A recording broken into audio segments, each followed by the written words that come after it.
नरेंद्र दामोदर दास मोदी ईश्वर की शपथ लेता हूं कि मैं विधि द्वारा स्थापित भारत के संविधान के प्रति सच्ची श्रद्धा और निष्ठा रखूंगा। Hi friends, welcome to knowledge view point. আজ রাষ্ট্রপতি ভবনে শপথ গ্রহণ করলেন প্রধানমন্ত্রী পদে মাননীয় নরেন্দ্র দামোদর দাস মোদী। এটা তিনি তৃতীয়বারের জন্য প্রধানমন্ত্রী পদে শপথ গ্রহণ করলেন।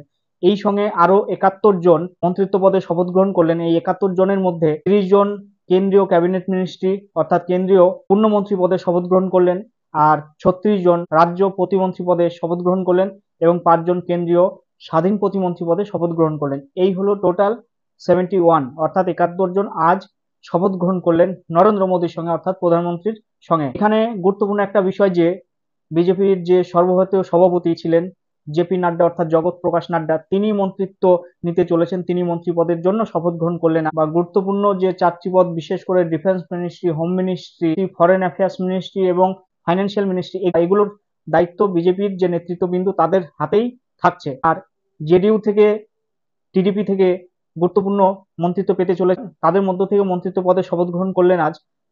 তবে কে কোন মন্ত্রিত্ব পাবেন, কে কোন মন্ত্রিত্বের দায়িত্ব গ্রহণ করবেন, তার আপডেটটা কিন্তু আজ নেই। এর আপডেটটা আগামী ২-১ দিনের মধ্যেই আসতে চলেছে। আমাদের সঙ্গে থাকো।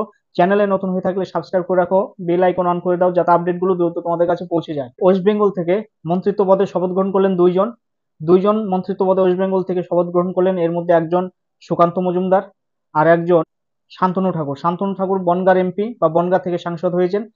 মোদীজির নেতৃত্বে তৈরি হওয়া যে রথ এবং সেই রথের যারা সারথি আগের ক্যাবিনেট মিনিস্ট্রিতে তারা ছিলেন এবং তারা এই ২০২৪-এর নতুন গঠন হওয়া মিনিস্ট্রিতেও আসতে চলেছেন, তারাও আজ শপথ নিলেন। বিশেষ করে অমিত শাহ, রাজনাথ সিং, নির্মলা সীতারামন, ডক্টর এস জয়শঙ্কর, পীযূষ গোয়েল, নীতিন গাডকারি, অশ্বিনী বৈষ্ণব, জেপি নাড্ডা সর্বভারতীয় সভাপতি ছিলেন বিজেপি, তিনি মন্ত্রিত্ব পদে আজ শপথ বাক্য পাঠ করলেন। দেখা যাক কোন মন্ত্রীর দায়িত্ব তিনি পান।